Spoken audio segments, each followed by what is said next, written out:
we want to go through. I want to thank you for the multitude of questions that we've received over the last week. They have helped, shape and inform our presentation thus far. At the end of the meeting, as we go through, we're going to, answer as many questions as we can within, I know I said an hour and a half, but, we'll try to go as long as we can, up to 2 hours. So we're going to take our time. We're going to go through the presentation. I expect that it will be very informative for you. And I do want to point out that there are still opportunities for you to submit questions, for you to access our main page with our Q&A, which we will continually be adding to as questions come in. So what I want to do is I'm going to share my screen here, and we'll get started with the presentation.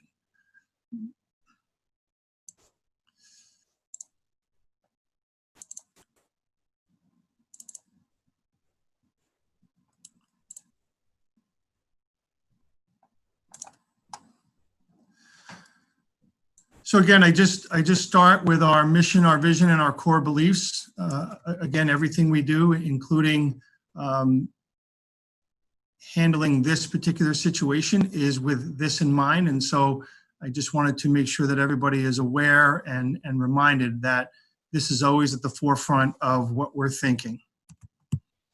And as we talk about the criteria for reopening schools, obviously, we know that this extends all the way back to March 13th, which was our last quote unquote normal day. And since that time, we have been on what I can only describe as a roller coaster. But I did want to explain to you that on July 13, Governor Cuomo issued guidance and an executive order, basically stating that schools in region that are in phase 4 can reopen if the daily infection rate remains below 5%. Over a 14-day average. And that certainly if that rate goes up, we would have to reconsider our decisions. On August 7th, I think as everybody knows, the governor announced that each region's infection rate is below the rate that he set back on July 13th. So as of August 7th, he indicated that schools can open. And so we are working under that decision as we move forward. What you see here are just a number of icons where we have received information and guidance, including from the governor's office, including New York State Department of Education, the Department of Health, the CDC, the American Academy of Pediatrics, and the Suffolk County Department of Health Services. And again, this guidance has, in large part, driven what it is that we're doing, and was basically in terms of the governor and the Department of Health and New York State Education Department drove our plan as they described what it is that needed to be included in that plan. As we developed our plan and as we've been working throughout the summer, we basically had 4 guiding principles. The first is health and safety, that we would adhere to state level guidelines and safeguard the health and safety of our students, faculty, and staff. And obviously that's number 1. That's always the top priority here. The second is to maximize instructional opportunities for all students and prioritize in-person instruction to our youngest learners and those who need additional assistance to the extent possible. And communication, maintain strong two-way communication. And this is, this is ongoing and will continue, has been going on and will continue as we work our way through this entire process.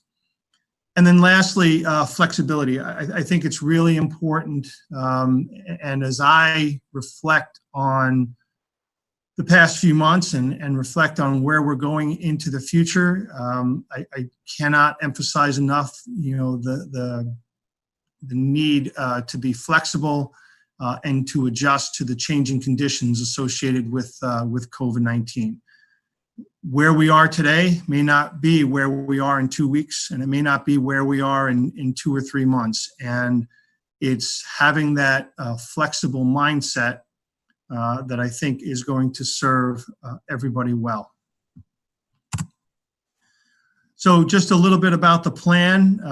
Again, I communicated about the plan last week, and the plan is up on our website. And if you wanted to go to a particular section, there are links to those sections so that it makes it a little bit easier to access.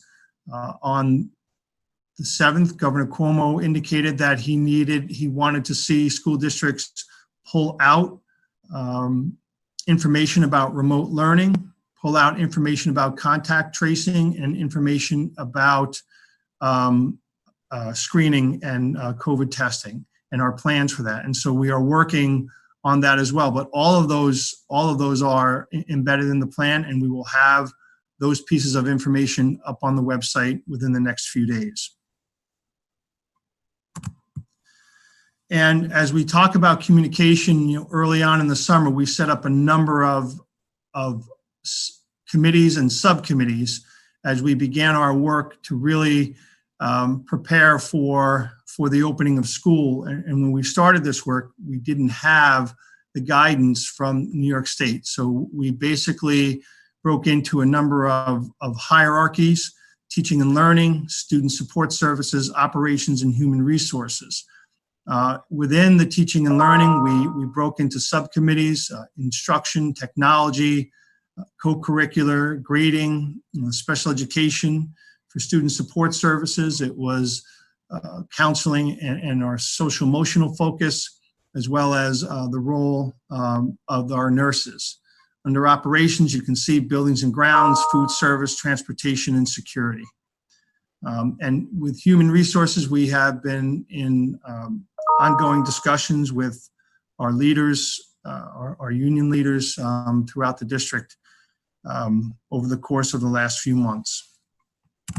And there's just a whole bunch of people that I would like to thank who took part in our planning. And you can see the names and the names of the groups here. I'm certainly not going to read them all, but scores and scores of individuals were part of the planning. And I want to thank each and every one of them for the time that they put into this. I'd also like to thank our parent focus group. And I just want to take a minute, and I understand I had some feedback that there were some concerns about how I communicated about the parent focus group. And I just want to be very clear that they provided us information. This was prior to the guidance that had come out, and we wanted to put out a survey. And we also wanted to let those individuals, the PTA leadership, come in and get a sense of where we were at that time. And so we had a very good dialogue, and they helped guide our thoughts about our parent survey. So I just wanted to make sure that I framed that correctly. Again, they are very receptive. They've been very cooperative, and I appreciate the time and effort that they put into giving us their time and their insights and their information as we develop that first survey. And speaking of that first survey, I just wanted to, one of the questions was about if we were in full in-person, if we were going to return with full in-person or in a hybrid, what did our parents have to say about that? And we had over 4,000 responses in total. The blue indicates that they would send their child to school in either the full person or in the hybrid. The red indicates that they will not send my child to school in September, and you can see about 20 to 24%, depending on the model, indicated that they were undecided at the time. Again, we've submitted another survey to you. We put out another survey, and I'll get into the details about that in just a few minutes. So I just want to talk about some dates, some upcoming dates, and some changes. The first thing that I wanted to point out is that the first day of school has been changed from September 8th to September 10th. This provides 2 additional conference days for additional preparation for our teachers and staff, as we move forward in our planning and preparation for the opening of school. Information about the high school, middle school, and kindergarten orientation and new student visitations will be communicated from the specific schools and will be forthcoming. I know we've received a number of questions about that, and it is something that we are aware of, and we want to make sure that those students who are transitioning to a new school have an opportunity to make the proper visit. Again, just some more dates. Obviously tonight, August 11th, we're having our parent meeting right now. And I do want to point out we received a number of inquiries and requests to extend the survey date. And so that date has been extended until 6 p.m. on Friday evening. We will have another a meeting with our teachers and staff at 2 p.m. on the 17th. And again, that's just for our teachers and staff. We will have another parent meeting at 6 p.m. And on August 18th, and on August 19th, we'll have one at 10 a.m. To accommodate the people's schedules. And again, I just want to emphasize again that September 10th is the first day of school for students, and all students will start the school year in the hybrid model, and we'll get into more details about what that will look like shortly. So in the instructional models, we were tasked by the state to come up with plans for 3 types of instructional models: in-person, a hybrid model, and a remote. And an in-person model, in essence, means that everybody is back to school, everybody can return, and a hybrid model means that some of our students on some days can return again, and want to keep certain health and safety protocols in mind. And then in the remote model, we are in a situation where either based on the numbers that the guidance from Governor Cuomo and New York State Department of Health, something perhaps with our region, or perhaps we're dealing with something more specific to our school district, that the third and final planning is for a remote model.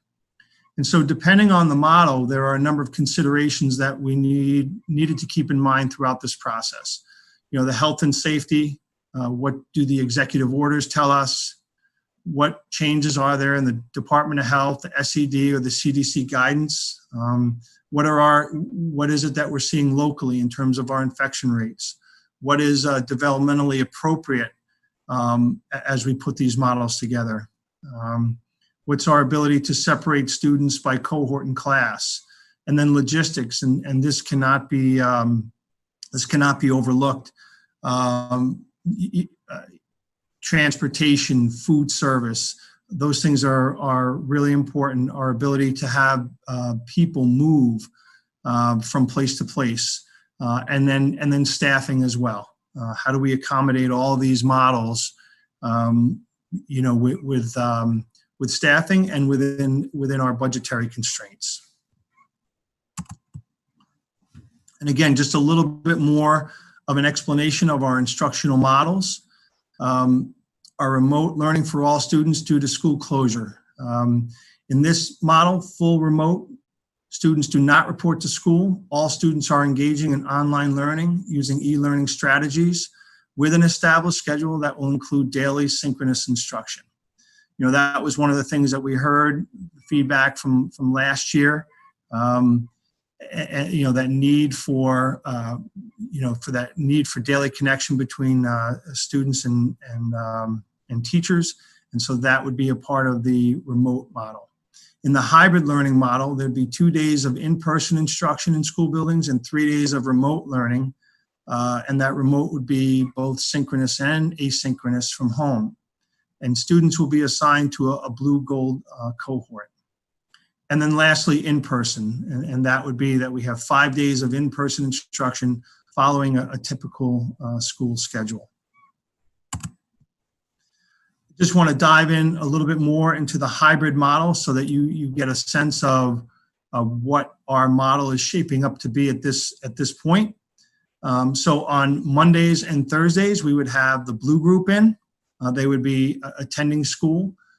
We are committed to having families be in the same color, regardless of what school that they're in, whether it's a blue group or a gold group. And then on Wednesday, there would be a remote option for all students at this time. And I did want to point out that if there's a single day holiday occurs during the week, the remote day would be eliminated and replaced with the hybrid day. So I just gave you an example there where you can see that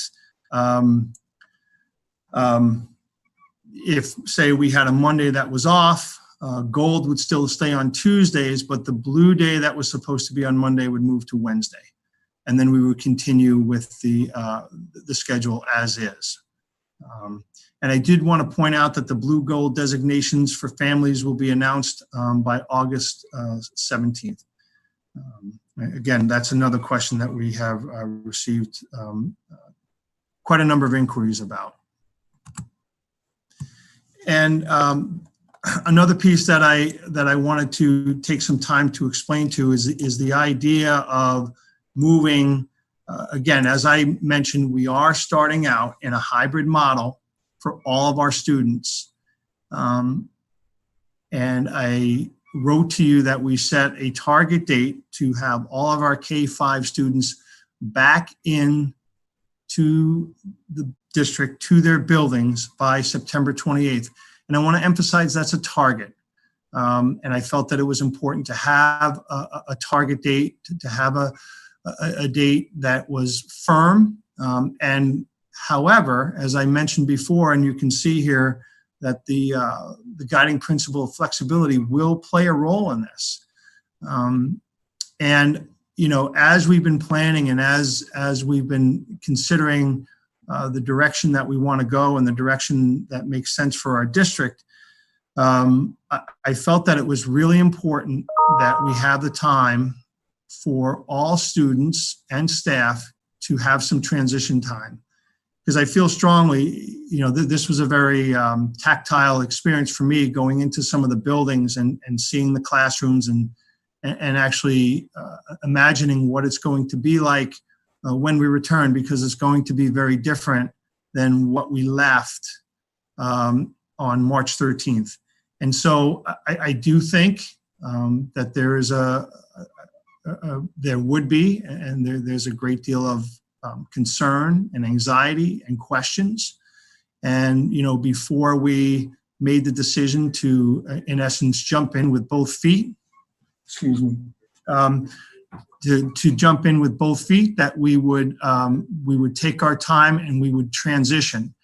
And again, the American Academy of Pediatrics indicated, and our plans indicated, that we would try, to the extent possible, have a goal of having students physically present in school. And so again, that's and as many students as we can, as long as it's safe and as long as we meet the, the goals and the guidance that's in front of us. And the American Academy of Pediatrics also goes on to talk about the importance of the social emotional aspects and the transitioning that will take place. Again, as I said, it's going to be different than what students left on March 13th, and I think it's very important that we honor that. Now, between now and September 28th, there are a number of things that can happen. Conditions can change, numbers can change. Logistically, we're working on some things. So there are a lot of factors involved in this, but I do think it's important that our students, our families, and our staff have an opportunity at the K-5 level It's a goal, it's a target, it's something that we want to move towards. And we've done some things to, to make that a reality, to set the foundation. But it is still something that is a work in progress, and it is something that where we stand on August 11th could look a lot different than where we are on, say, September 21st. So again, I just wanted to provide an opportunity to explain a little bit of the idea of moving from hybrid and transitioning to the full in-person. And as I said, we'll get into some more of the details about the hybrid transition in just a few slides. The other thing that I want to point out, we've had another question before I move on and turn it over to Dr. Boschnack, our Assistant Superintendent for Teaching and Learning. We've had a number of questions about what will the class sizes be at the elementary level. Well, one of the things that we've done is we have reassigned staff, elementary certified teachers back into the classroom because we wanted to lower our class sizes, even if we even if we stay in hybrid, even if we end up in remote, even if we end up in full in person.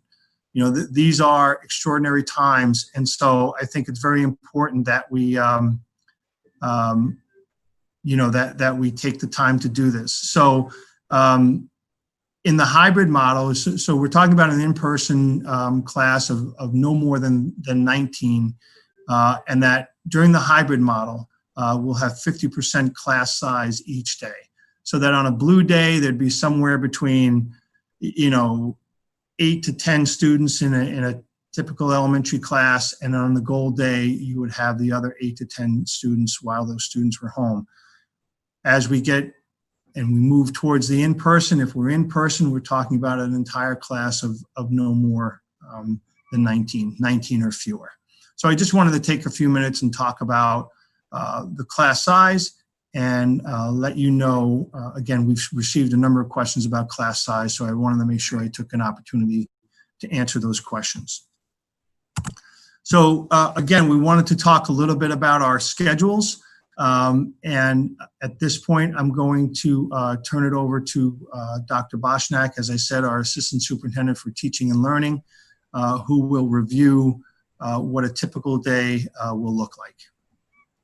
Hi, everyone. Good evening. Thanks for joining us. I will talk a little bit about, and I know that a lot of you have had questions about what exactly will the schedule look like during a hybrid and also during remote. So we're going to go over that tonight. First, I want to talk a little bit about the elementary schedule. And one of the things we knew back in the spring, we were going to have to put together these plans for these different models. And one of the things we did in preparation for that is we offered a summer learning program that was completely synchronous, a live teaching. And we were fortunate to have teachers that were willing to take that on. We had almost 40 teachers that were willing to do this for us so that we could really get an idea of how could we do this even better as far as having synchronous learning and working with the students. So let's take a look at the hybrid model. On the left, you'll see that there's the blue. The blue group would be in person. This is a sample schedule. Obviously, at the beginning of the school year, our students will be learning some of the routines. The teachers will be developing the relationships with the students, and as in any year, this sample schedule will be more as we get into the school year. The hybrid on the right side would be the gold students that would be home. They would be connected to that classroom with that classroom teacher. However, the synchronous learning that would be occurring at the same time would be happening with another certified teacher. So their schedule would look very similar to that summer learning program that I talked to you about. They would have a morning meeting, a live morning meeting. They would have an ELA lesson, and they would have a math lesson. There would be student work time and a break for them, and we will be working on asynchronous special for them on that day. So, for example, if the blue group was having a lesson in PE, for example, they might have their lesson on that day virtually, and then the following day that they were in and live in person, the gold group would have the live lesson and the blue group would have the virtual lesson. In order to keep, again, keeping our idea of cohorts and, minimizing the opportunities for them to mix, we will be having our special teacher as an art and music coming into the classroom. Also, students that are in our Investigate program or G&T will be engaged in that during their remote day. And the other thing, just I know there's been a question about when everyone is getting their class list. That would occur during the last week of August, as it usually is. And as Mr. Banzer mentioned, we did add additional sections, and so now each of the elementary classes have fewer than 19. So on any given day, there will be approximately 9 students in person during the hybrid. So as far as our secondary hybrid, same kind of setup as far as the every other day. And on the blue day, the students will be attending their classes and in person. And on the gold days, on that day, the gold students would be home,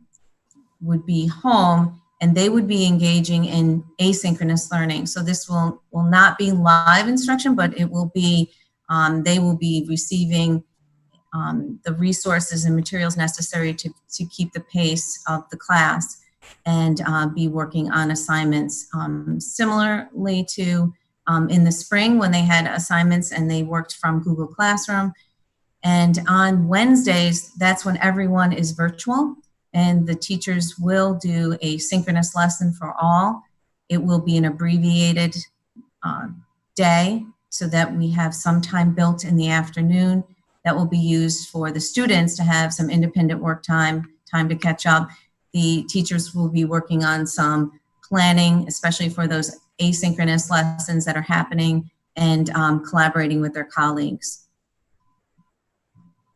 And again, the class sizes at the secondary would be half of what a regular class would be. So if it's a regular classroom of 24, there would be 12 that would be in attendance.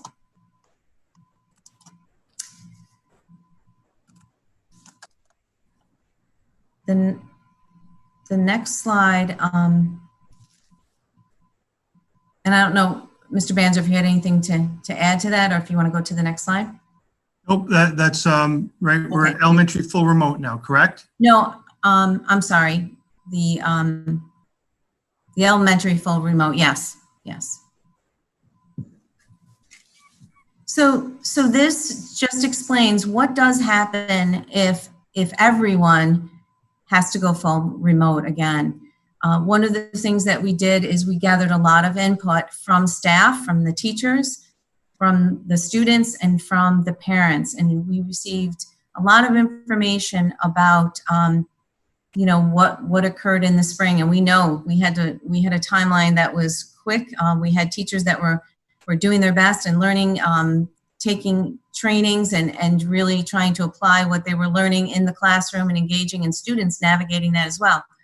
So one of the things we did is we looked at ways of improving that. And if we do go full remote, we will be planning on doing synchronous learning. One of the concerns is the screen time. So the synchronous learning would be occurring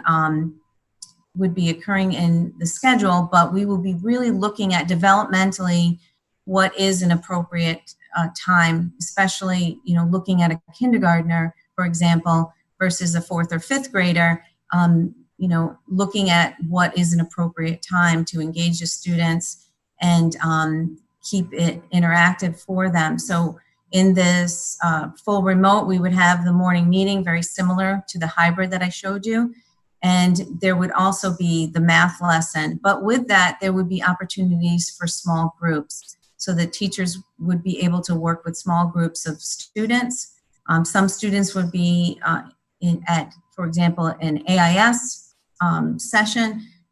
instruction with a teacher, while the teacher would have another opportunity to work with another small group, whether it was a small group in math or small group with reading. There would also be writing, and then a special each day for the students.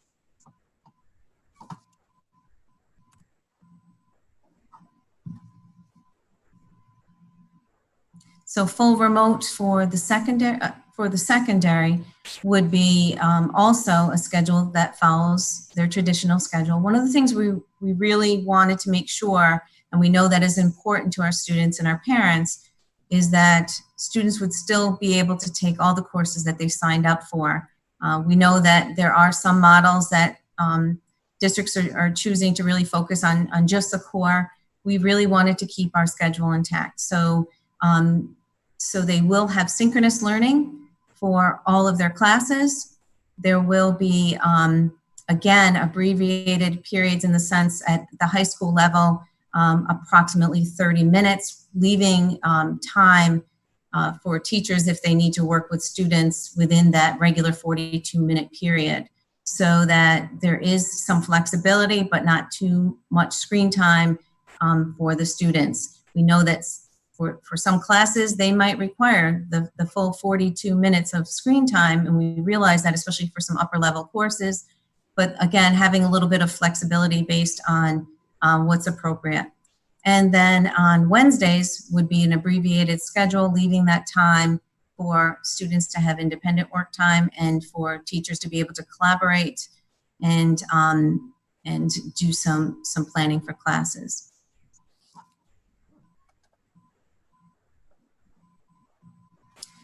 So the other question we have received is about those students who the families have decided that they do want to keep their children home.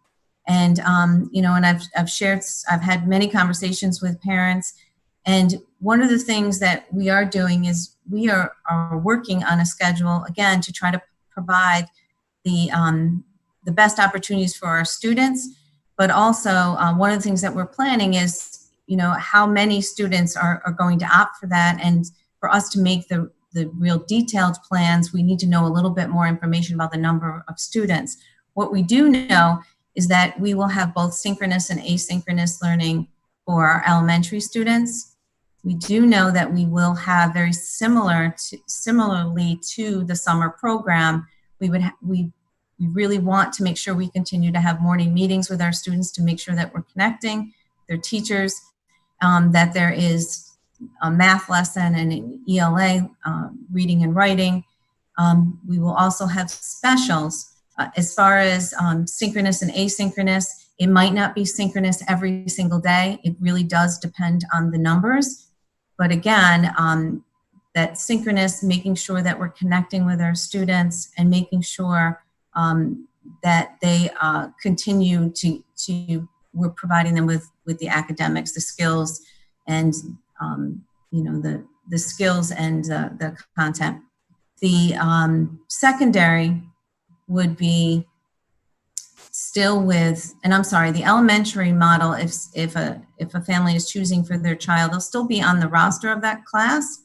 However, we will be having a certified teacher providing the synchronous instruction. So they'll still be doing activities and tasks and assignments from their Google Classroom. They'll still have connection to that, along with their special area teachers that are connected to their class. One of our thinking in that is we really want this to be set up in a way that it can be fluid if necessary. So for example, if a student does need to come out of the classroom and go to a remote learning model, they're able to come out and then go back in. We want to make sure that there's still that connection with their classroom. The secondary remote model, the student will still be connected with their teacher and their classmates. They will still be in those courses, but it will be asynchronous learning. On Wednesday, if you recall, the Wednesday model is that it will be remote. So those students will be with all of their classmates on Wednesdays, and they will have the synchronous learning on Wednesdays. But the remaining days would be asynchronous learning. So they would be receiving videos, materials, resources, assignments, also getting feedback and submitting work and those kinds of things. Again, this is the option if a family decides to not have their child attend school and wants to keep their child at home during this time.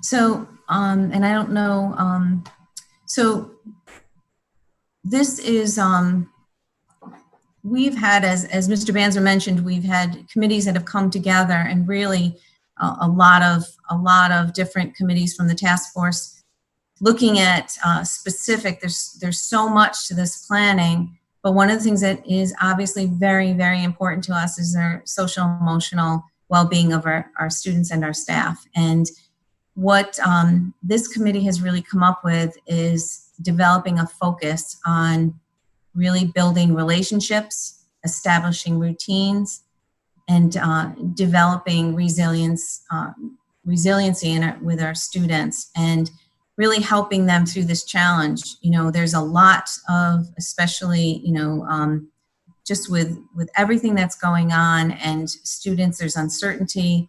There's also, as Mr. Banzer mentioned, coming back to our school that is no longer, does it look like the school that they left. We really want to make sure that is in the forefront of our thinking. And as I mentioned, when we come back to school, we want to make sure that there is a focus on all of these three areas, and that there'll be training for our staff, and there'll be lessons embedded into our curriculum that really enforces all three of these areas.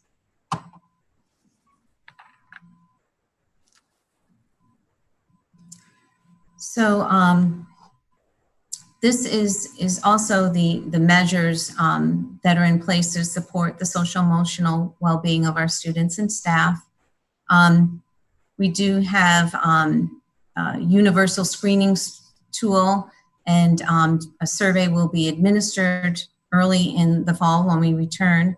And one of the things that we are making sure that we do is really assess where are our students and where are our staff, and the culture and the climate of our buildings, and what are the needs. We also have a multi-tiered system of support, a three-tiered model that will be constructed, that they're working on and implemented to support all students and their mental health needs. We are fortunate that we have school counselors in every building, and mental health staff, and that they provide the necessary resources, and also you know, have provided support for our classroom teachers, and will continue to do that as we support our students. So the other area that we definitely want to make sure we focus on is supporting the social and emotional well-being of our staff, and knowing that this is a difficult time for everyone. It is incredible what our staff has done, and it's going to be a lot as we move forward to make sure that not only are they learning and gaining that tools and the ability to provide the remote learning, but also supporting our students and their uncertainties and their questions, and managing all of this new normal. So we want to make sure that we have resources for them to help them to manage and cope through that. And then also, we will continue this summer. We have provided professional developments for our teachers. We will continue to provide, and in the fall, increase the amount of mental health and social emotional strategies that teachers can use and implement and use with their students. So again, this is has been a big focus for us. We do realize part of our survey results from parents who've also shared with us that this is something you're concerned about as well. And it will continue to be in the forefront of our thinking and our planning. Thank you, Dr. Boschnack. We just wanted to switch the focus here and talk about the hygiene, health, and safety, and many of the protocols that we have put in place, and the planning that's gone on throughout. And so we want to address health checks and face coverings, the management of ill persons, health and hygiene, social distancing and cleaning and disinfecting. And I just want to start out again, this has been a question that we've received on numerous times. So I just want to be clear about some things that we will be making some changes to the plan. And before I go on, I just want to say a couple of things about the plan. It is an iterative process. So as more information becomes available to us, as we interact with the plan more and more people interact with it, and more opportunity for additional guidance comes in, it is meant to be something that will change. And so this is one of those areas. The other thing I want to point out, I understand that that we have the number of people on the Zoom call is at capacity. And so we know that we have people accessing our Facebook live stream. And if you would, I know through the Facebook Live, if you haven't had a chance, the way that it's set up, we don't have it set up for questions, but you can certainly submit a question through the email, the school reopening at northport.k12.ny.us. And lastly, just on that point, I know we're getting questions tonight live as we speak. As I mentioned before, we have put up a Q&A.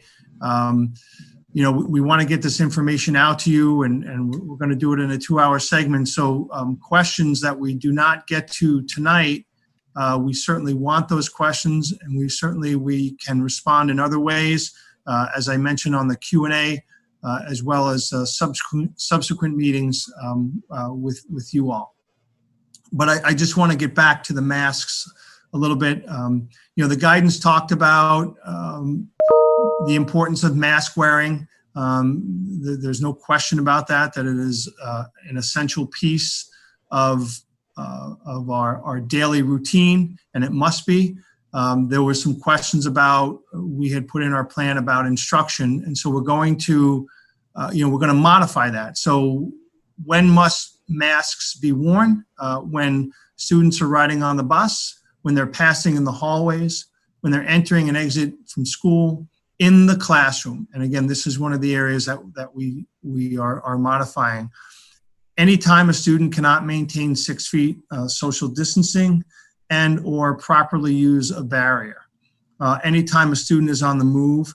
And basically, the motto is, if you are moving, you are masking. But I do want to point out that in the guidance, there are some exceptions.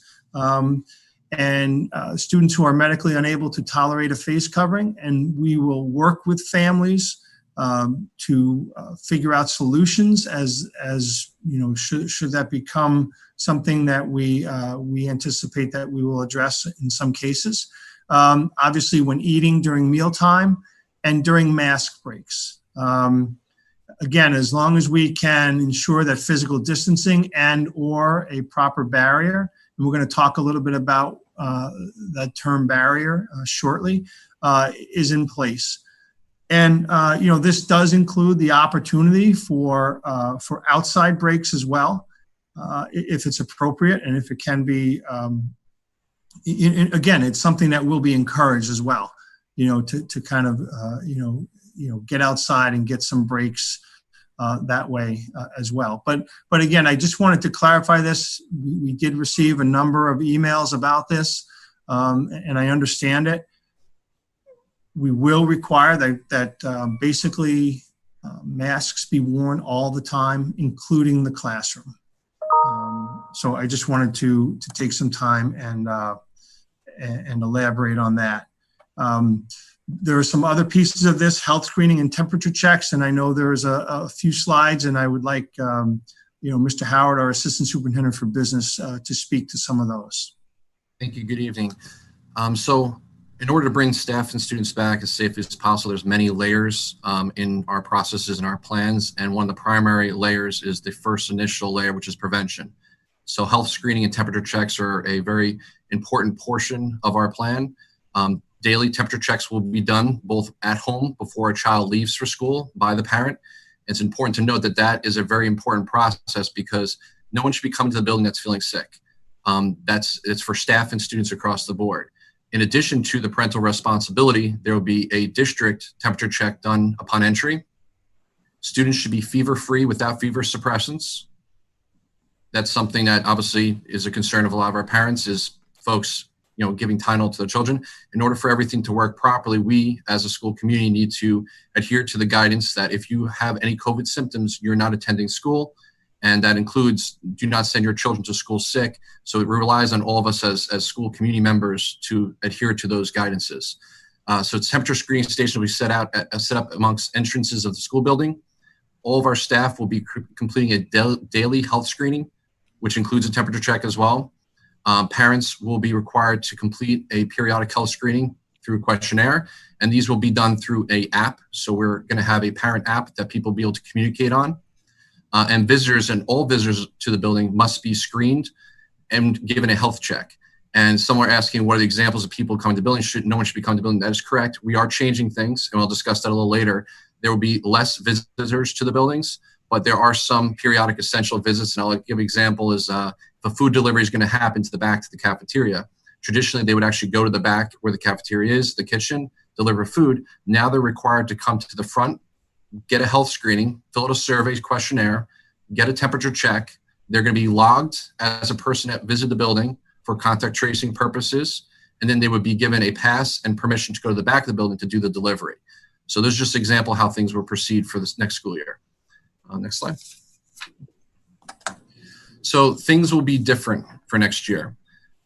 We have to become ready and accustomed to learn and grow and adapt to the new norms. So for example, things that will be different is there'll be no field trips for the foreseeable future, no guest speakers or assemblies.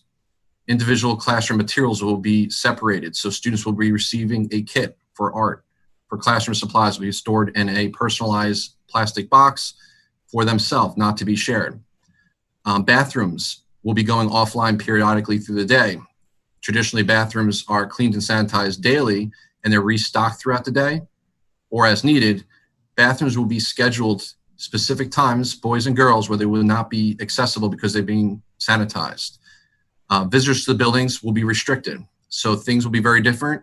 In a school community, we welcome people to the building, parents for meetings. There will be differences in meetings. We might do meetings remotely, more emails communication, more phone communication. So many of our in-person interactions will be limited due to this current environment. And we all have to be ready for that new norm where we're used to in-person contact and communication. Things will be different, as well as hand sanitizing stations and hand washing sinks will be in every single classroom. So if a classroom does not have a hand washing sink in it, it's going to receive a hand sanitizing dispenser. Next slide. Social distancing in hallways. So we're going to be adding signage and also creating directional hallways. Some of our buildings are one-way back and forth. So we're going to promote social distancing by utilizing hallway sides. We're going to have signage to remind people to stay 6 feet apart. We're going to have directional stairway traffic where folks will not be going up and down the same stairwell. We're going to be disallowing congregation. For example, the commons area. It will not look like the commons area as you traditionally would see it. There will be no congregation in settings like that. As well as we're going to be staggering hallway passing. So we won't have all students transitioning between classes at the same time. So this is an example of an elementary classroom setup. These desks have a polycarbonate barrier on them, also known as a sneeze guard. As you can see, it's a little difficult to see the sneeze guards or barriers on the desks. They are located at where the arrow is. This is an example or illustration of a close-up. What is unique about this design is that it extends beyond the desk. Many of the designs that were presented to the school district encapsulated 3 sides, but it didn't extend beyond the desk. So children traditionally sit beyond the desk, behind it, and it didn't offer protection both left and right of the desk. This design has one side open, which you may wonder why is it open if it's to be protecting as a sneeze guard. The primary purpose is actually to reduce distance forward and backwards as in front of you. so you can sit closer to a student that's behind you, that's in front of you. In this case, the sneeze guard or barrier extends to the right beyond the desk, which will allow for students to be protected both left and right of the student. So the barrier on the right side will give protection because every single desk will have a barrier on the right side. So in this example, on the top of the screen, on the close-up view, there's a desk over here behind it to the left that has a barrier on its right side as well. So this student is protected by the barrier, is protected by the wall, by the barrier that's on them, and then the students in this desk will be protecting the student to their right. So this is just an example of a classroom setup. We ordered 6,500 polycarbonate barriers. There'll be one for every single classroom desk throughout the district, and we will be able to utilize these in additional spaces, as we see fit. For example, cafeterias and other common settings. Next slide. On to ventilation. So one of the primary solutions for ventilation is obviously this is a airborne virus, and to some degree it's respiratory droplets is the primary source of transmission, but they have come up with studies that aerosolization of the virus is possibly a potential source of spread. So we're utilizing fresh air mechanical ventilation, and that's through our univane systems and our rooftop systems. So we have a building management system that we can increase the airflow of fresh air into the system, as well as we have univents, which we can open up the damper doors and the vents to allow more fresh air in. So we are upgrading or changing or modifying our systems to allow more cycles of fresh air throughout the day. In addition to that, we're going to be utilizing passive fresh air, which is simply opening up windows. So those are methods of diluting and giving fresh air into every single classroom. In addition to that, every single classroom, we purchased 577 medical grade HEPA filters.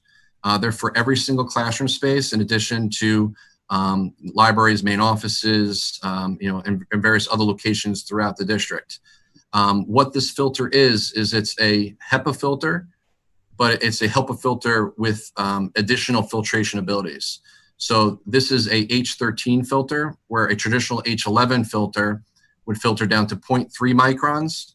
A H13 filter removes 99.95% of all particulates down to 0.1 micron. And it does it multiple times for an 840 square foot room, which is a typical classroom. The virus is 0.125 microns by size.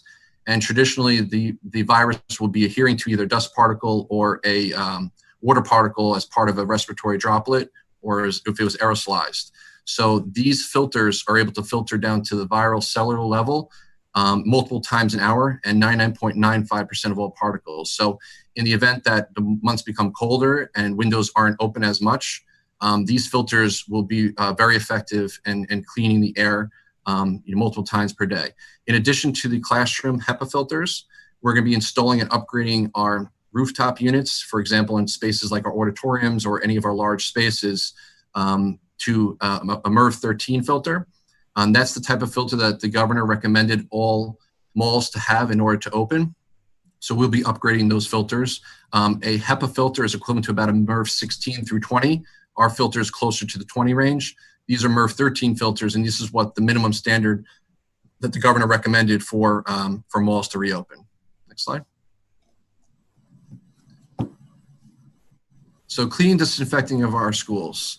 So we're going to have frequent cleaning throughout the day of high contact areas, for example, door handles, hand railings, light switches. We're going to be doing bathroom disinfecting. As I mentioned before, we're going to have a schedule throughout the day. Bathrooms will be going offline. They're going to be disinfected, allowing time for the disinfectant to dwell, and then they could be reused again. The process for disinfecting, we're going to be using electrostatic sprayers, and this is just an example on the screen. It aerosolizes and it sprays a mist of a disinfectant. The site generation of chemicals, which is the last point, that is the device to the right. That's an annihilator system. We have a device in every single classroom, every single building that will produce a disinfectant that's proven to kill COVID-19. And the advantage of our model, and one of the things we put as a priority, is to remove ourselves from the supply chain. In the spring, it was a lesson learned, I think, by everyone, is that as everyone was trying to disinfect more regularly, disinfecting supplies like wipes or even disinfectants themselves became in short supply. So we made a priority last spring to purchase these disinfecting producing machines for every single building so that we are not bound by the supply chain and that we can continue producing disinfectants district-wide. In addition to these devices, we're going to be doing cleaning logs, and we're exploring technology and using apps to be able to validate and verify all the classrooms are cleaned regularly, and we can timestamp all those processes. Next slide. Child nutrition. So we're going to be providing meals in accordance with NYSCD and child nutrition guidelines. At the elementary level, students will be eating in the classroom. At the middle school level, students will be eating in the cafeterias or designated areas, and they'll be practicing social distancing. Students at the elementary level will be having a recess period in conjunction with their lunch, but those recess periods will be done primarily outside and as a classroom cohort. They're not going to be as a grade level, so they'll be with their own class in a recess environment. The high school students will be utilizing the large and small cafeteria. The reasons why we were able to achieve cafeteria settings in the middle school and high school is that the hybrid model 50% reduced density will allow for sufficient occupancy with spacing in those areas. And we're also exploring, in addition to spacing, physical barriers within the cafeterias if it's permitted to do so with the spacing and the chairs and whatnot that we are using. So we're also going to be training our staff on specific COVID-19 procedures as far as food handling. Staff are going to be required to wear both a face mask and a face shield while handling and serving food. We're going to be providing specific hand sanitizers and stations for food service workers as well. And we're going to have different packaging. So we're going to have packaging that promotes that's transportable between classes. So if they're walking or moving back to their classroom, they would be able to have packaging that allow for that to happen. In addition to that, we're promoting reduced density and physical barriers. Next slide. Okay. So transportation. So every student will receive a assigned seat. We're going to have windows open on the bus at all temperatures that are above 40 degrees to promote additional ventilation. High contact areas will be disinfected daily and between each run. Masks must be worn at all times, staff and students included. If folks are not adhering to mask policies, we have cameras on our buses. They will not be, transportation is a privilege, and if they're not adhering to the rules, they will lose the privilege of transportation. Reduced density on buses, and we're doing that through additional buses, and we're reducing density due to the hybrid model where there's in the secondary level 50%, and then parent opt-out. So far, approximately 38% of our parents opted out of transportation that were eligible for transportation. Slide. Technology and connectivity. So part of our district's goal was to initiate a K-12 one-to-one device. And this year, we were actually budgeted for every child to have a one-to-one device. Traditionally, we actually budget for it during the school year and actually deploy those devices the following year. In the spring, when we saw what was going on, obviously, with the virus, we made the decision to contact BOCES and put our intent in as early in the process as you can, that we would like to purchase through BOCES, financing, leasing, all the devices so we can have them as soon as possible. So we went through that process. We went to our Board of Education, they approved it. We went to the BOCES Board of Education, they approved it. And in July, we placed the order as early as possible as part of this current school budget year. As you can imagine, everyone's ordering these type of devices, so there is a bottleneck and there's a supply chain issue with them, but we are expecting those devices to be received by October. We are also improving our bandwidth and our infrastructure. So we actually have a 4 gigabit connection for our district, which has the capacity of streaming many more devices than we've ever streamed before. So we have capacity to expand and do additional, remote learning if necessary. We're also addressing the families of needs that don't have high-speed access. So in the recent survey, one of the questions was about access to internet, and we're working with our technology department on creating hotspots and devices for families that don't have access to internet so they can participate remotely if necessary. And every family will have at least one issue device until the shipment arrives. So as I mentioned, the shipment is expected to arrive in October, but it is delayed. And we do have a number of devices still on hand that we have not distributed. And those devices will be for families that don't have access to at least one device until the October shipment is received. And at that point in time, we can have every student with a device throughout the district. Slide. And then Spencer, would you like to do athletics? Mr. Howard, I can take this. Thank you very much. We get a lot of questions about athletics and also extracurricular activities, and I'll address athletics first. Right now, through the New York State Public High School Athletic Association, they have indicated that the start of fall athletics are postponed until September 21st. And so any decisions that we make about sports and athletics are really driven by that association, by what we're told from the governor and the New York State Department of Health.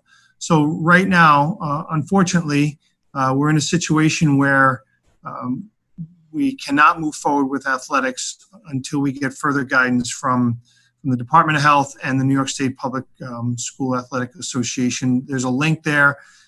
They have been very active and working with those parties to do what they can to ensure health and safety. But at this time, high school athletics for the fall have been delayed until September 21st, and modifications to playoff schedule has already been made, that there would be no state tournament in the fall. So again, this is something that we are awaiting additional information and guidance on. And then in terms of extracurricular activities, there will be opportunities. These opportunities will be virtual, will be remote. Again, we value the importance, and we know our community does, and our students do, and our teachers, those extracurricular opportunities. And really, we see the path going forward at this time for it to be a virtual environment between those advisors and those student clubs. And I just want to take a few minutes and really just summarize a few things as we go through this. There's a partnership here as we engage upon a reopening plan and moving forward. The idea that we're all adhering to the social distancing protocols, that we are staying 6 feet apart, and/or we're using barriers, and barriers like you saw with the polycarbonate, the clear polycarbonate desk shields. That's what's considered a barrier. And so we're providing those for every student. We are establishing protocols and rules and signage to promote and to maintain the 6 feet distancing whenever we can.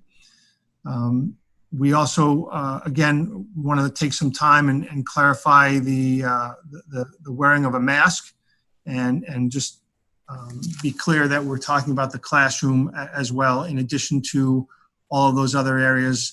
Basically, if you're masking, you're moving. Health screening, this is something that Mr. Howard talked about, and it's really important. We need the assistance of our families to help us out with this on a daily basis.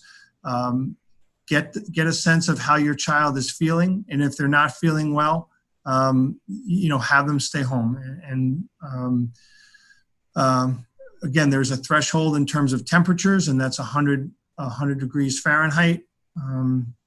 And as I said before, if a child is feeling sick, they ought to stay home, in addition to staff as well. We will be limiting visitors, and as much as we can, we'll conduct conferences by phone or virtual meeting. Vendors, deliveries, we're rethinking all of those things. And then, the whole importance of washing your hands, because again, touching our face and all that goes along with that, the more that we wash our hands and keep our hands clean, the better chance we have of keeping the infection rate down. I just wanted to take a few minutes and provide you some information about some upcoming dates. Obviously, tonight we're having this forum.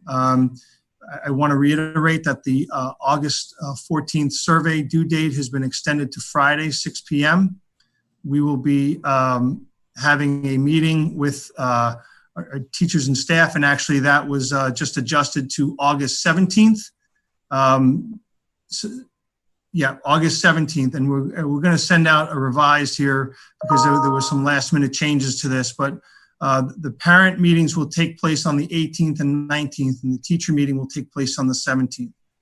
And again, we'll make a revision to this slide. September 10th is the first day of school for students in the K-12 hybrid model. And I just want to say thank you, and a few things about this. This will be this will be recorded and will be placed on our website. And for information about reopening, you can go to our main website and you can go to the reopening information page. And I just want to thank everybody for attending. And I know that there are some questions. We're going to take some time, the remainder of the time, to answer as many questions as we can before we close out the evening. And so I think, Mrs. McLaughlin, I know you've been monitoring the questions. I do have some questions here, Mr. Banzer. So the first question asks, why are elementary school students not starting in person from day one? Yeah, so I took a little time to address that during during the explanation of the hybrid model. And really, I think it's imperative that we take the time to make sure that our students, our staff, and our families are comfortable. And having a target date, I think, is important, but also having some time to transition into that and allow people the opportunity to grow and get comfortable. And then if certain, logistical issues need some refinement, we have that time built in. Again, I understand the sentiment. I understand the impact that can have on families and childcare. But I do think that it's very, very important. And there's, there are recommendations from the American Academy of Pediatrics that, that reference that as well. Thank you. Mr. Banzer, another question about the middle school and high school students. When will the middle school and high school be able to return to in-person instruction full time? At this point, we see the hybrid model as a somewhat of a long-term solution until we get some further information about about where we are with COVID-19 on a larger scale. It's just, there are a tremendous amount of logistics. One of the big things that we can do is to reduce density and to have that many students in those buildings and to be able to minimize the movement of those students would be a tremendous undertaking. Not to mention the logistics and the staffing that would be involved in all of that. So that is something that we see that the hybrid model in those areas will likely be a long-term option. Thank you. Dr. Boshnak, I think you could answer this next question, perhaps the next two. Question comes in, are there two teachers for each class, one to teach in person and another to meet them online? Let's focus on the elementary for that. Yes, for the for the elementary, when the students are home during the hybrid model, it would be another teacher, a certified teacher, that would be doing that synchronous. And what I mean by synchronous, it would be live instruction. I know someone asked a question about what synchronous is. It means that they will be interacting in real time. And then could you explain a little bit more about the Wednesday schedule? The question in particular was, why are the schedules not full day? So, so we wanted to start with a Wednesday being a day where we still were able to have the teachers meet with their students, but then have a day where they were able to collaborate. As you can imagine, we have really had to work on adjusting, modifying our curriculum, and also integrating the technology. So teachers need time to be able to do that. This isn't something that we see as being, you know, forever in our plans, but definitely as we get started, both at the elementary in the beginning and also at the secondary, to have that time. But again, being able to touch base with our students in the morning of the day. Thank you. These next three questions are in relation to the blue and gold cohorts. So I'll ask all three of them so they could be answered pretty much in the same answer. Are the blue and gold cohorts two halves of the same class? How are we determining if someone's child is in the blue or the gold group? When will they be notified? And will members of the same household be placed in the same blue or gold cohort regardless of the school they attend? I can answer that. So yes, the blue and the gold is the same class and the same roster. So, and it is half of the class.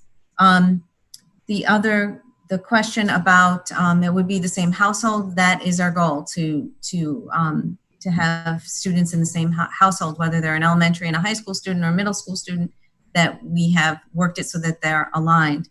How we're doing that is we're doing it through Alpha, which we have, I think, come close to what that is. Mr. Banzer, I don't know if you know that or when the date is that we'll be able to inform everyone. Yeah, August 17th. No later than August 17th.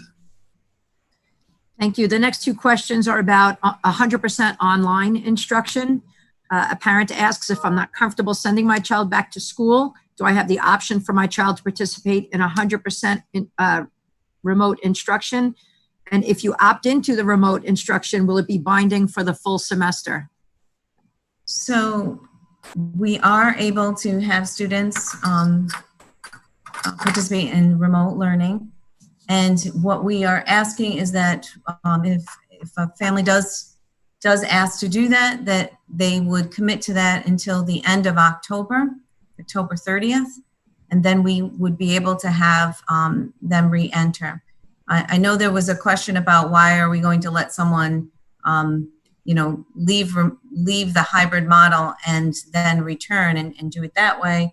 I was referring to if someone became ill and they had to leave that model, they would still be able to have access with their teacher and their class. Thank you. I believe this next question is dedicated to a secondary level students. Will those who are on full remote from the start have a full choice of courses? Yes, they would be able to, the courses that they have signed up for, they will be on their schedule. The next question is about testing.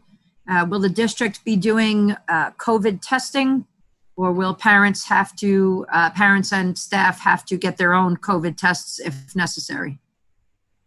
At this point, that would be the responsibility of the staff and the families. COVID testing would be, again, a medical professional that they are most comfortable with, that they're familiar with. So it would be their responsibility.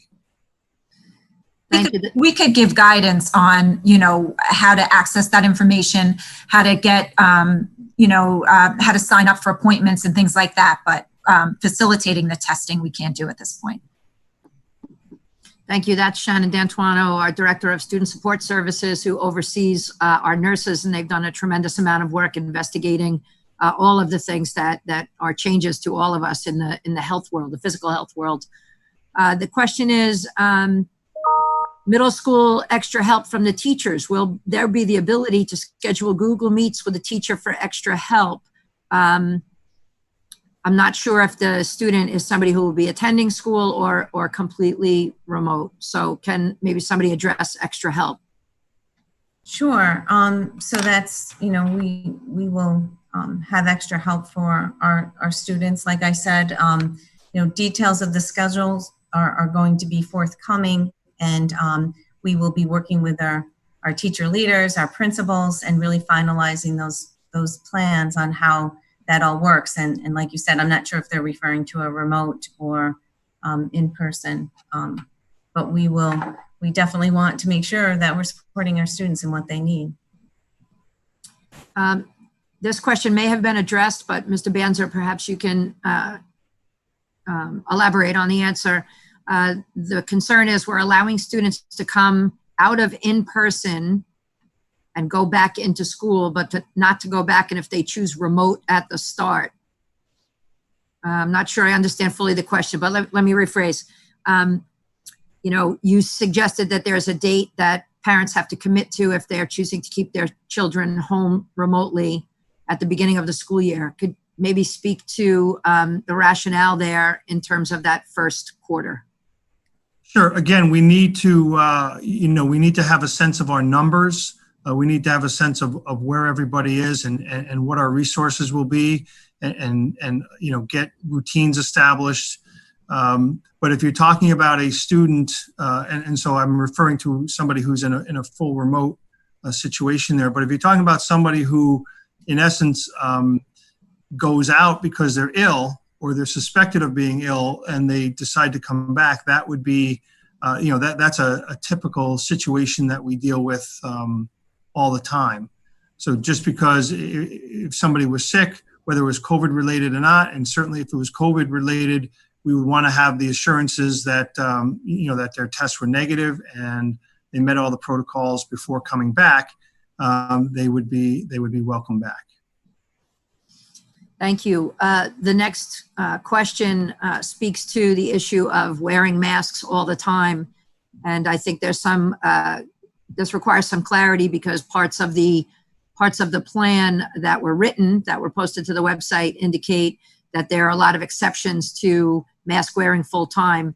Mr. Banzer, you suggested today in the presentation that we're committed to 100% mask wearing. Could you speak to why the change from the plan to the presentation? And then also, if there are exceptions, how we will handle those? Sure. So again, really the biggest change was made regarding instruction and regarding in the classroom. The other exceptions were also listed in the plan, regarding those that are, medically unable, mask breaks and meals. Those stayed the same. So really, it was getting the feedback, rethinking it ourselves, looking at some other guidance from the Department of Health. And we thought that that was a prudent measure to make in terms of the masks wearing in the classroom.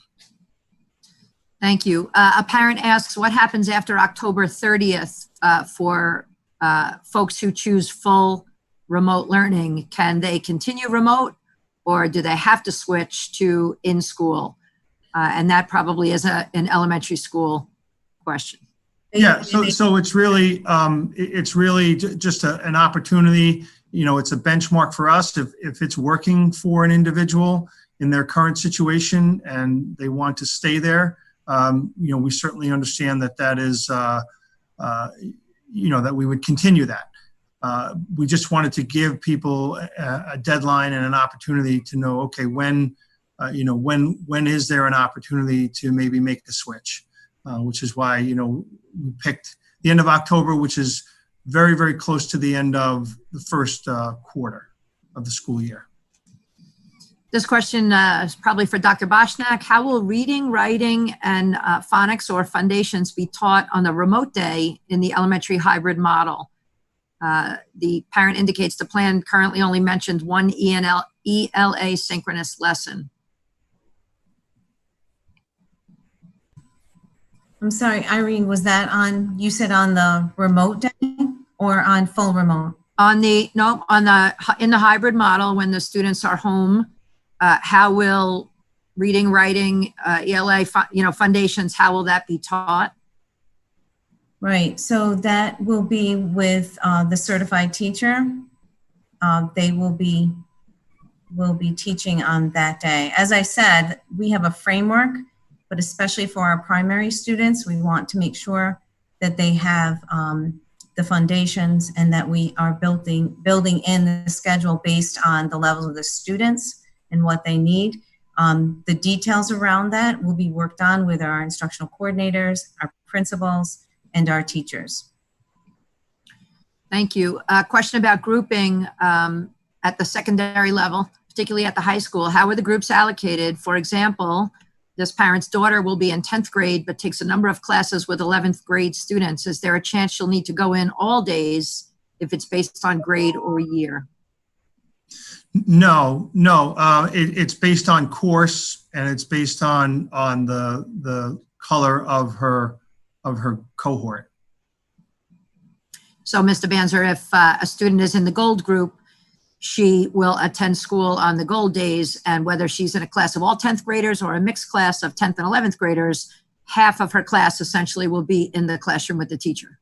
Correct, because underlying the blue and gold is the use of the alphabet. And again, we didn't choose just A through L or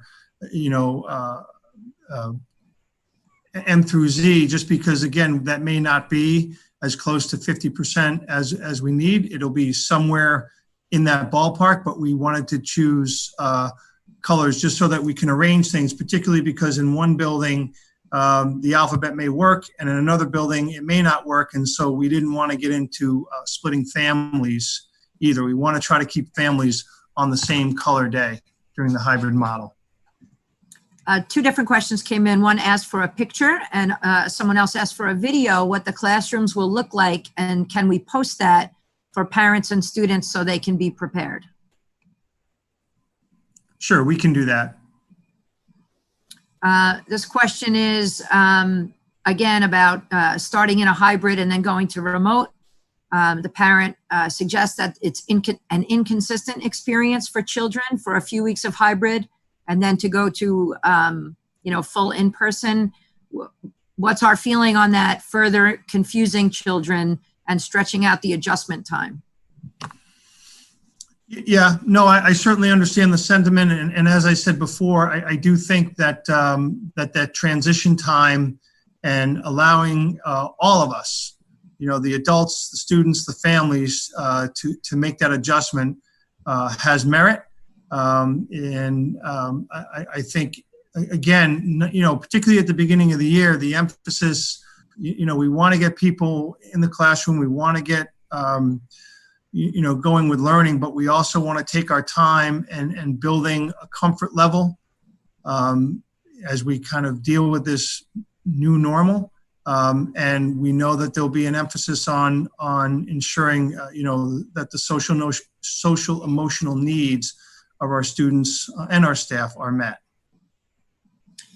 Thank you. This question has to do with the target date of bringing all elementary students back, and the suggestion from this parent is that the target in-person date should be phased in at one in-person day every 2 weeks, similar to what the governor did with phasing the state in, not making that change within a day or a weekend. The governor did this to check metrics. What metrics are we going to check when everyone is full-time within a day or a weekend?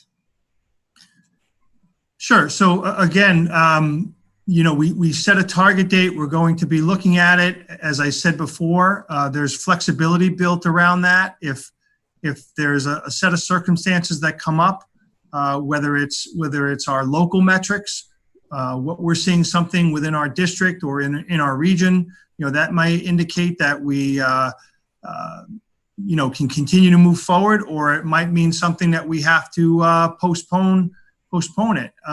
Those are the types of things that we need to consider. How are we doing with busing? How is it working in the classrooms? How are we doing with passing time? All of those kinds of things, which I think we're going to do a great job with, really require some time and analysis in the hybrid model first before we go. So we're going to be looking at a number of pieces, and again, both globally and within our district and within our schools. Thank you. This next question, I'll pose it for elementary level and then also for secondary level, although the question doesn't indicate which one it is. I think it's worth answering. What if class size has more than 19 children? So at the elementary level? Yeah, it's just, right now, it's just not built that way. So again, we based on the numbers that we have and, the sections and the teachers that we've assigned, they're just not built that way. If we really found ourselves in a situation, then we would address it. We would either look at existing staff and redeploying somebody, or looking to hire from the outside if it was necessary. And at the secondary level, the class rosters will remain with more than 19 children in them. However, there won't be more than 19 children present at any time for most classes. Correct. Let's see. I'm sorry, I have some repeat questions here. Let me go to this one regarding distance learning. Dr. Boshnak, how will virtual learning be different from last spring? Will there be better consistency?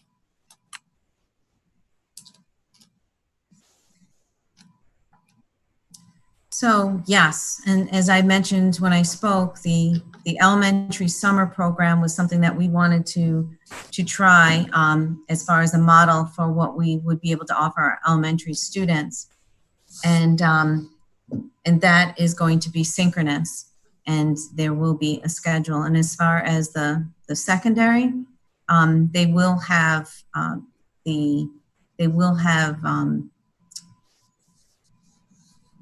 asynchronous instruction, and they will have synchronous on the Wednesdays. Thank you. Mr. Howard, I know you said this in your presentation as well, but I think it bears repeating. 2 questions regarding access to the internet. Will the child be provided with a device to access the internet for distance learning? And what if the family does not have access to the internet at home? Yes, the district will be providing a Chromebook to all students by October. We're anticipating it in October. And if any family does not have a device, we have devices on hand to provide in advance of that date of October, to provide at least 1 device per family so they can utilize that. We will be providing hotspots for internet access for families that do not have access to internet in their homes. Thank you. Question about the elementary school day. Is the school day still 8:05 to 2:25 in this particular building?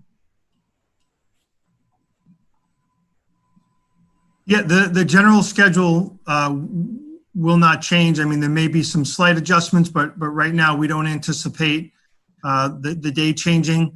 Again, we will be talking about logistics in terms of staggering starts. One thing that we have to address is, I know that there are some families and at some schools that are accustomed to dropping students off early. That's going to have to be modified. Again, as we continue to ensure social distancing and proper distancing and staggering and cohorting, those are the types of things that we're going to have to work with families, because we're not going to be able to accommodate early drop-offs. Mr. Howard, in terms of transportation, can you speak to the survey responses for parents opting out of transportation, and what would the impact be? How many more parents would have to opt out in order for us to be able to transport our students to school for a full in? So so 38% of our parents that have transportation or eligible for transportation have already opted out for transportation.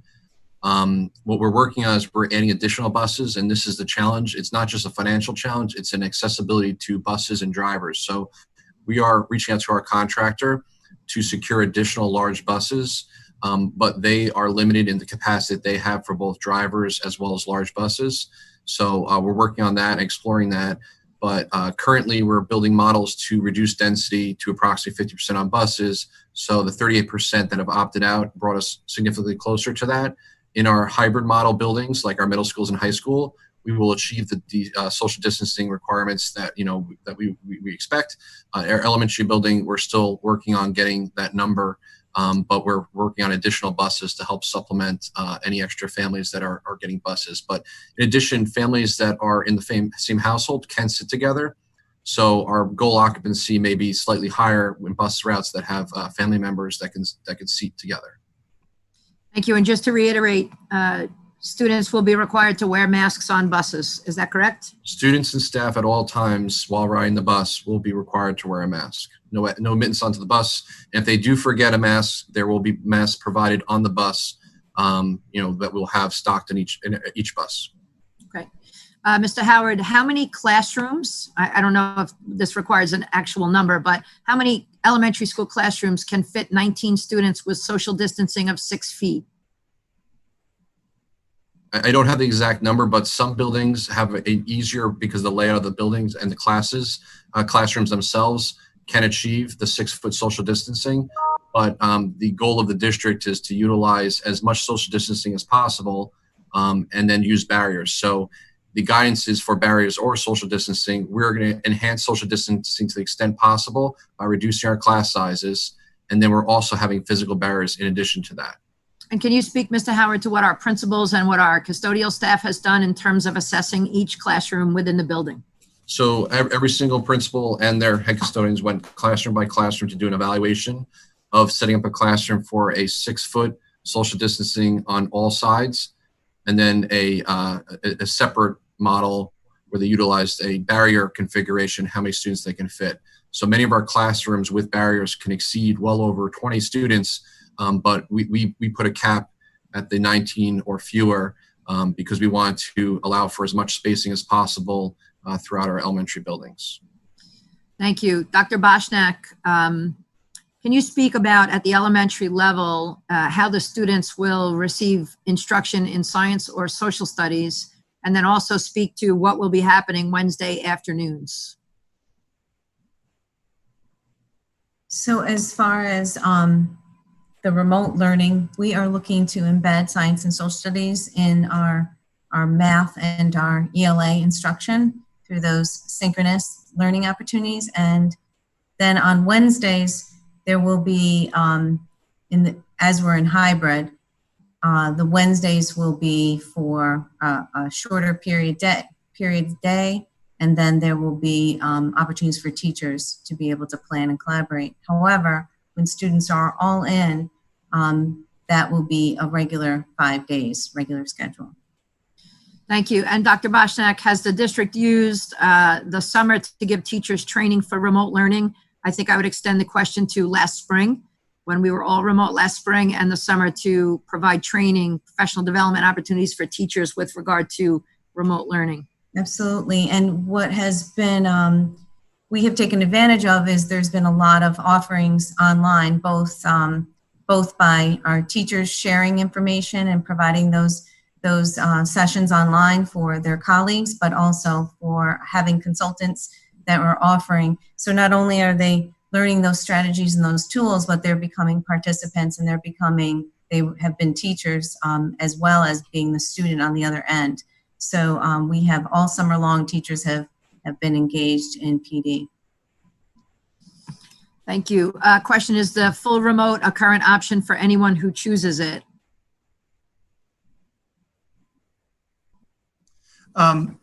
Again, if somebody wants to go full remote because there's the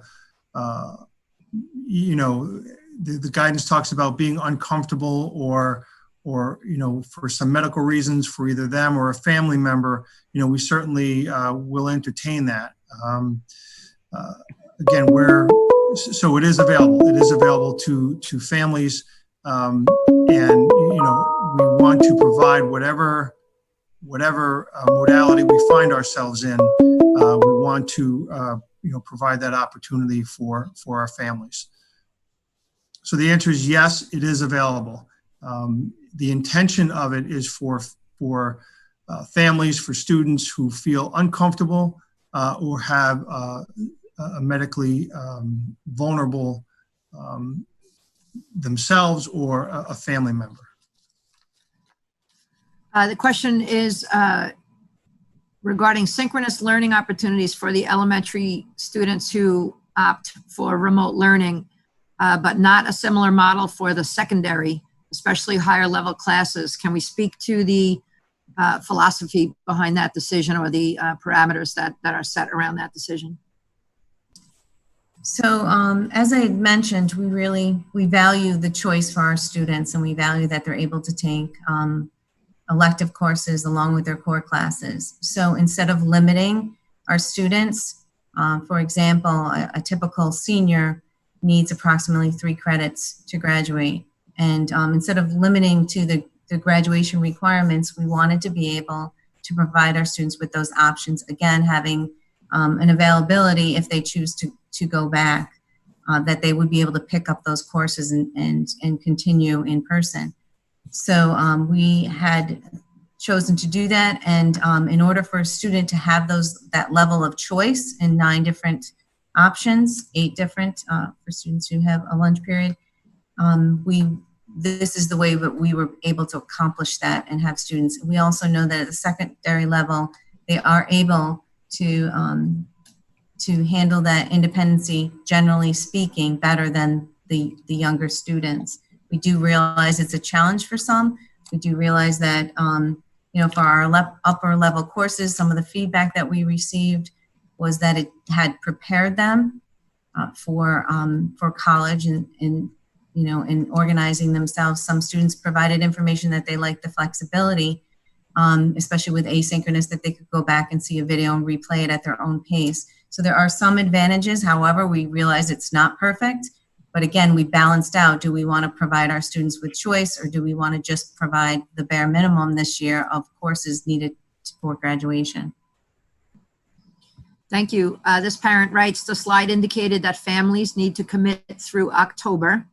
Is there an opt-out option if K-5 students begin in hybrid, but parents become uncomfortable with safety precautions as they're implemented in the first 2 weeks? Or I would add any changes in numbers in our area that doesn't require a school closure, but they become uncomfortable hearing about other cases.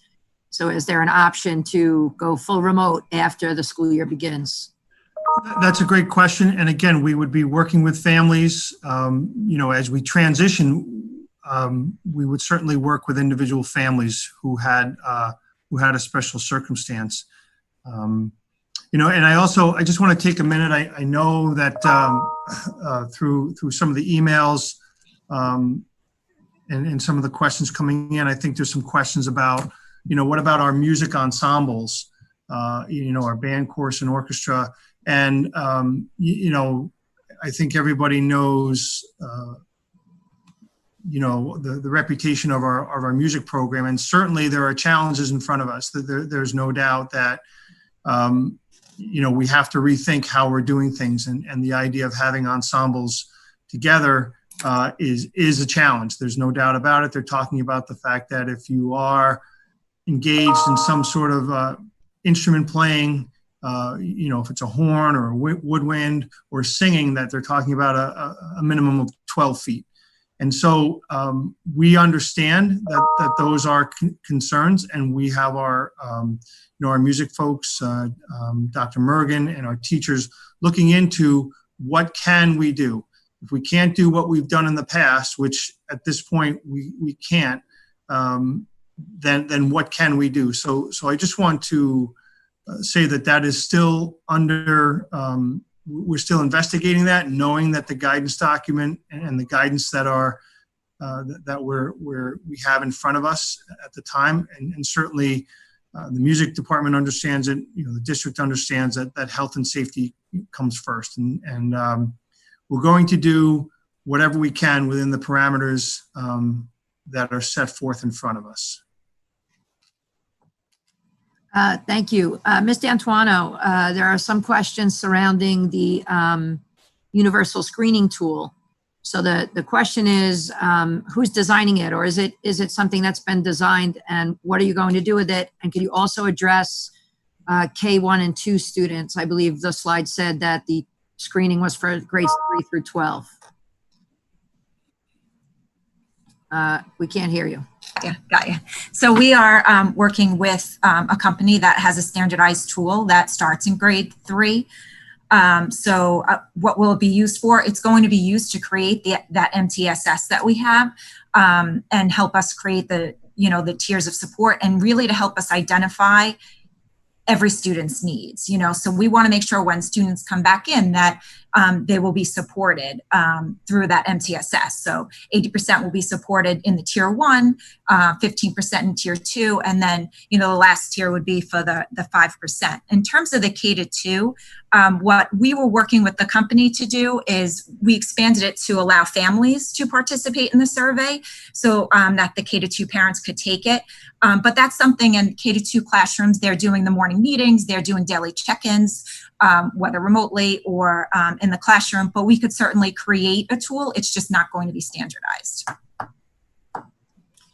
Thank you.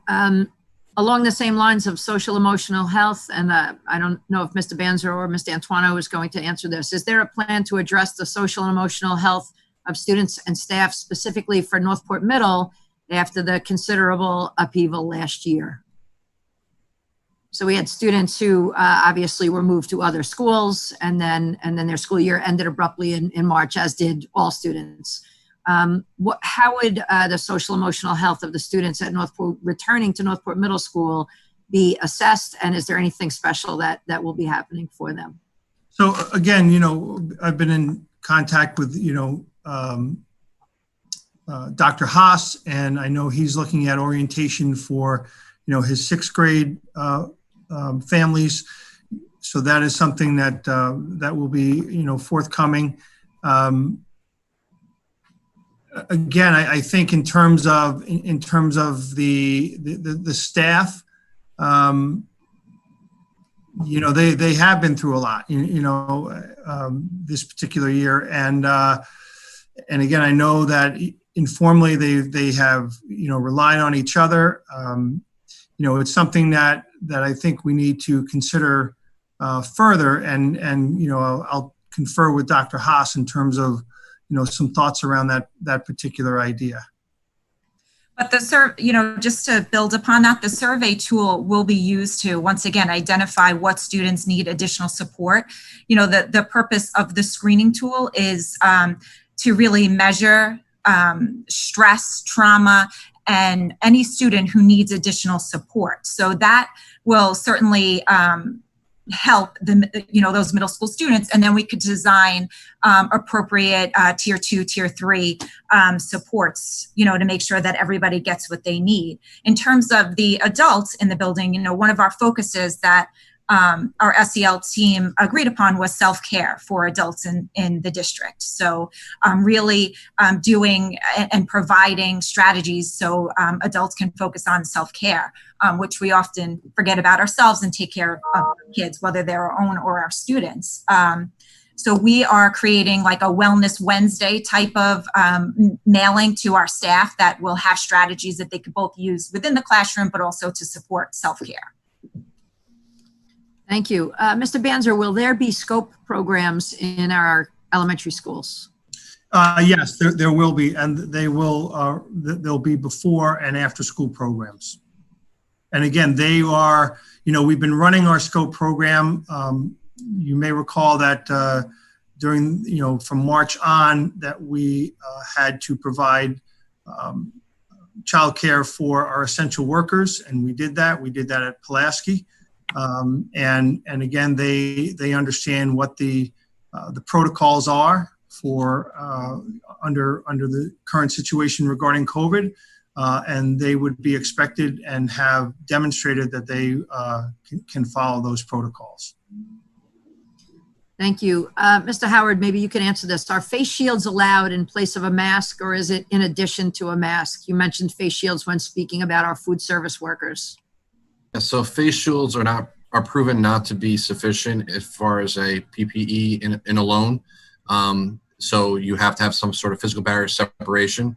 But for our purposes, when we're utilizing face shields, they're going to be used in addition to a mask, unless that there is sufficient social distancing beyond the 6 feet, and the face shield's more of a supplementary item. But in the classroom settings, face masks will be on at all times.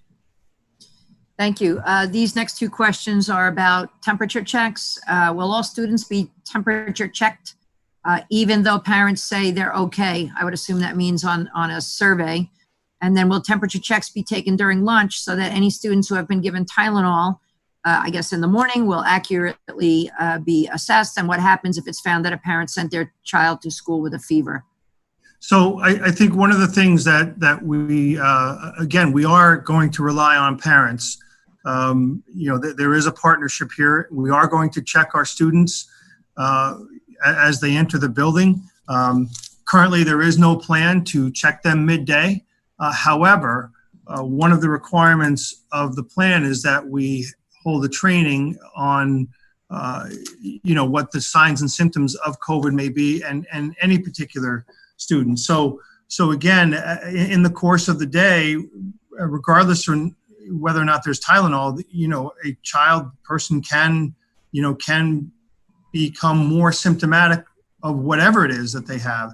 And so it'll be something that we'll be paying attention to a great deal more. And I would suspect that in any year prior to this, if you talk to a teacher or particularly one of the nurses, or they could see when a child perhaps was feeling more and more ill. So there will be training around that. We will be holding temperature checks when students walk in. The idea of Tylenol has been brought to our attention. We understand it, but again, this is a partnership. This whole thing belongs to all of us. It's not just one entity. It's not the school. Even if we look at this globally, it's our collective society that has a responsibility to uphold their part of the bargain, if you will, to reduce this and ultimately eliminate it. And that's the same goes for schools. So if your child is ill, please keep them home. We are fully aware of the implications and what it may mean in terms of your day and your work schedule. We appreciate those things. But first and foremost, at the height of everything has to be health and safety of everybody. Thank you. Ms. D'Antuono, if a student or staff member tests positive for COVID, what will the district's response be? I can't hear you. Yeah, sorry. That's okay. I'm trying to be mindful of muting myself when somebody else is speaking.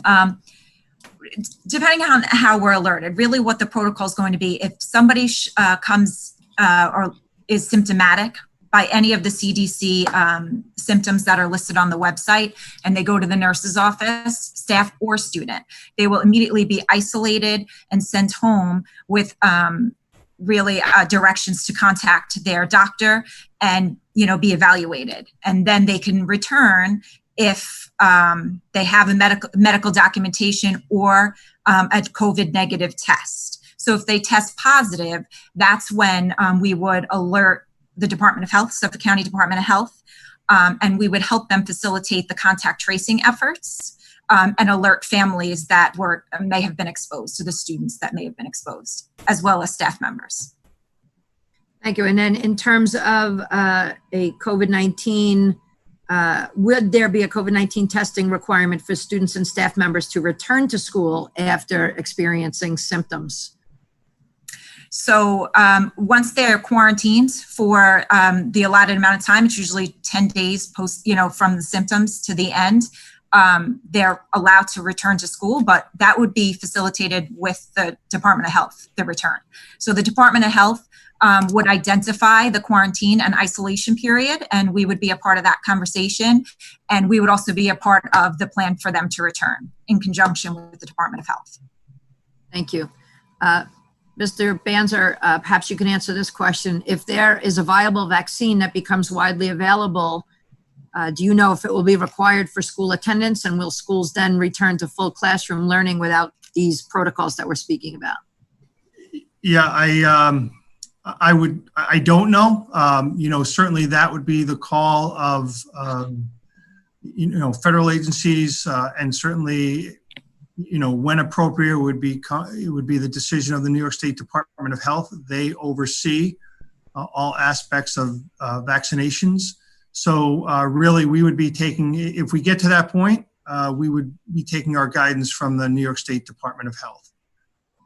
And as soon as we can, as soon as we have, an understanding of what this is and how to eradicate it or manage it, and we can get everybody back to, what we desire to be, both as a school district and as a community, then we will welcome that. Thank you. This will be the last question for tonight's session. And Mr. Banzer, I believe you'll speak to folks who haven't had all of their questions answered tonight. How will child pickup and drop off work for parents at each school? So we are looking at, we're going through the process right now with our principals to identify the best way to have our students arrive and dismiss. And there could be some staggering going on. Where students are located geographically in the building may indicate their path to and from school.